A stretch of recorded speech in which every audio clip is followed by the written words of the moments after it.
6 space tourists and 1 pilot will sit inside it comfortably and go all the way to the edge of space, which is upper stratosphere. We are targeting 30 to 35 kilometers altitude. So the total journey is going to be around 6 hours. The top view, where you will see the spectacular and beautiful Earth and the vastness of space, it's going to be for 1 hour experience. So for 1 hour, you can literally see the Earth and space.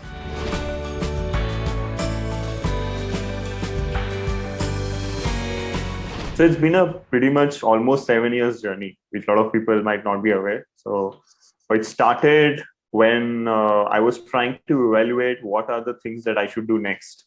So I had a bunch of 4, 5 ideas, and I thought, let's do something around space. This is 7 years back I'm talking about. Like, so there was no starter except one, I guess. But somehow I thought that I can pull it off, right? So it started with, let's do some sort of space ads. Can we have ads in space or marketing activities in space? And I researched a lot, and I felt that, okay, there's not much of thing happening in that direction properly.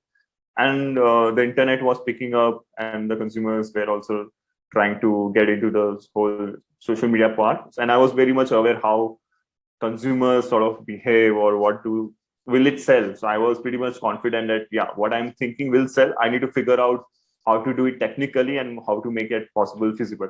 The model was also business model largely, that even if I get just 3, 4 clients, that's how I started. My thing will go really well. I'm like, I can get 3, 4 clients from around the world. That's what I thought. So I began with that journey of reaching out and trying to figure out how we can do space ads. So I reached out to rocket companies. Can you imagine?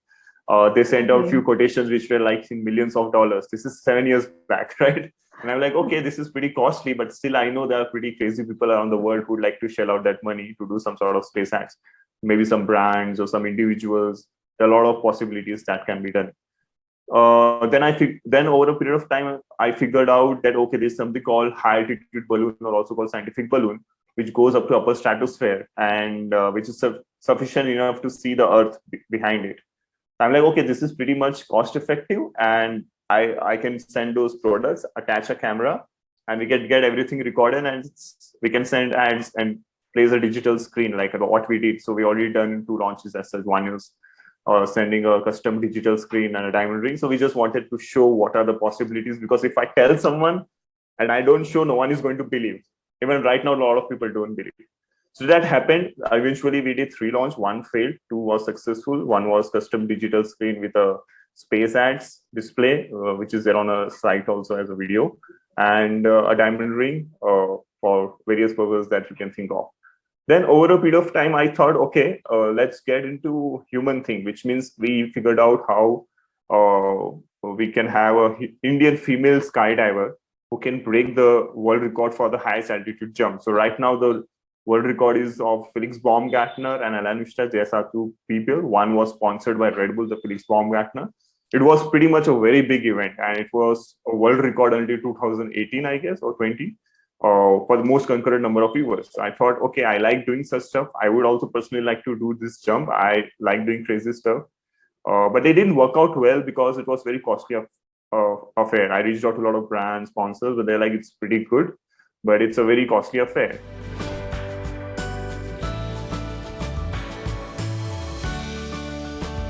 Overall, I mean, it's a new system. I'll just give you a brief so that the audience and people know what we are working on also. So there is something called high altitude balloon system. It's a very specially made balloon. It takes almost 3 months to just manufacture. It's not like hot air balloon. It's very different. It's proven because if you see the Felix Baumgartner jump, he went via that kind of system. So it's very huge, almost the size of an airplane, filled with hydrogen helium. And attached to that would be a parachute and a spaceship or a space capsule, right? So it's going to be a spacious, luxurious, very comfortable spaceship or space capsule, not like how your existing one. It's going to be very decent. There are a few reference images that I've shared on our site too. So 6 space tourists and 1 pilot will sit inside it comfortably and go all the way to the edge of space, which is upper stratosphere. We are targeting 30 to 35 kilometers altitude. So the total journey is going to be around 6 hours.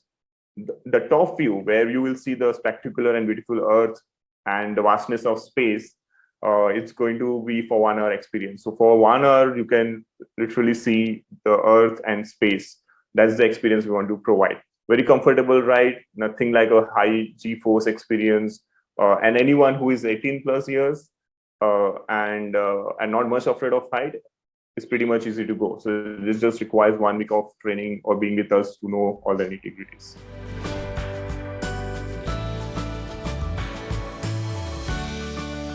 As you know, for space tourism market is big. People last year, SpaceX have flown people, and even Jeff Bezos, Blue Origin, Richard Branson's Virgin Galactic.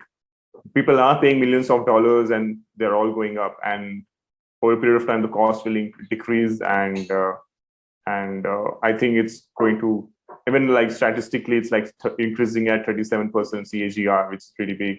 People are now trying to spend more on all these adventures and experiences rather than on material things. So there are a lot of reports and trends significant which shows in that direction.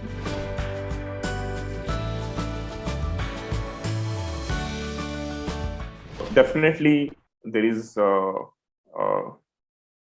there is some sort of gas chemicals that get released, right? But it does have some of it, but it's not so drastic or significant, right? There are right now only few space tourists and launches happening right now, but over a period of time, it increased tremendously. At the same time, my observation is all the companies that are working, including us, our focus is to work on technologies and reduce and use more of the green energy wherever possible. So I foresee that a lot of those things will change where we'll be using a lot of green energy. But compared to like there are thousands of airplanes flying every day, the kind of pollution that they do, it's like pretty less in those comparison lines.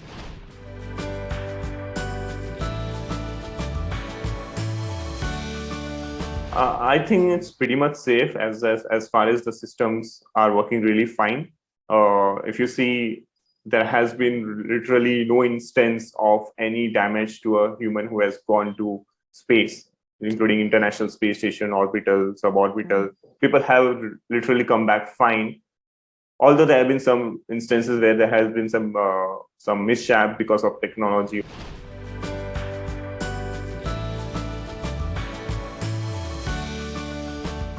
So, I mean, from the point of view of space tourists, they are going for adventure, a great experience that they want to experience or to witness.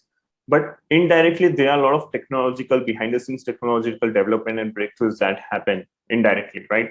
For example, when Neil Armstrong went to moon, definitely he just went to moon and landed and came back, right? If you see in that sense.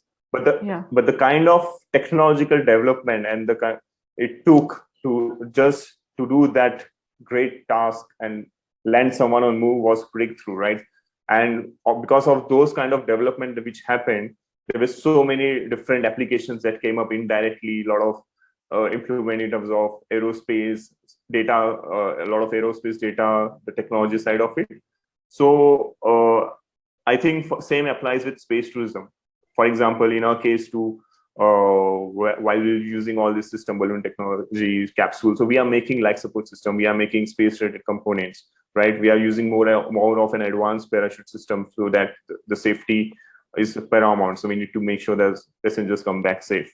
The balloon system, it's already been used, by the way, this kind of balloon thing, but more for scientific reasons. So even NASA has been using for decades. So they use for a lot of experiments, X-ray experiments, other astronomical related experiments, pretty complex. In fact, a lot of people are not aware. So, for example, with the kind of thing that we are doing, we can definitely have remote sensing.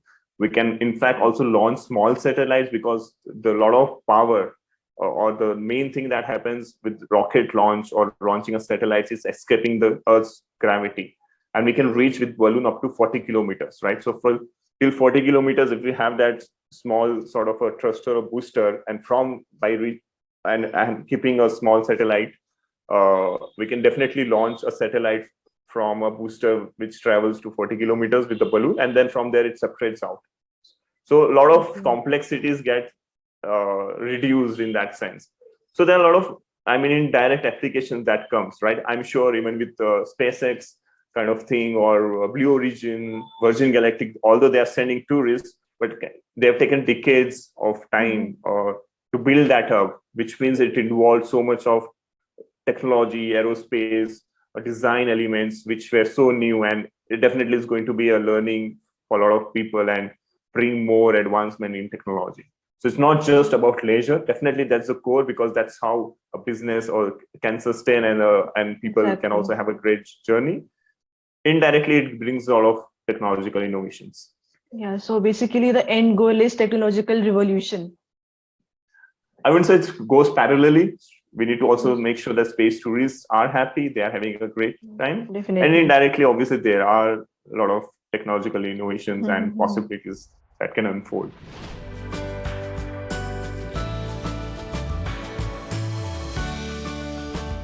Which is the way we are trying to do uniquely also is having a unique fusion of Indian culture and space travel. Now, this is very new. Like, what is this happening, right? Okay. So what we realize is that ultimately for space tourism, it's about the space tourist experience. They don't care much about like what is the technology. I mean, they want it to be safe, but it's about that delighting them, right? And how we can utilize the Indian culture part is at every touch point. It's about delighting them, right? So one is obviously they are going beyond Earth, seeing the Earth. That's pretty great, right? They'll have a transformative experience. It might be life-changing. But my observation is that we can also have the ancient wisdom and ancient science which can be included. That means prior to going up, why don't you come to us for additional 1 week, which sort of would be compulsory. That's what I plan to. And then we use yogic sciences, meditative sciences, and other Indian culture part where they feel relaxed, blissful, and connected to self before going up, right? Because suddenly imagine I tell you, okay, let's go somewhere up. You'll be like, great. But once you're more relaxed, more happy, more blissful, and connected to self, then you go up, then it is going to be more profound and rich experience, right?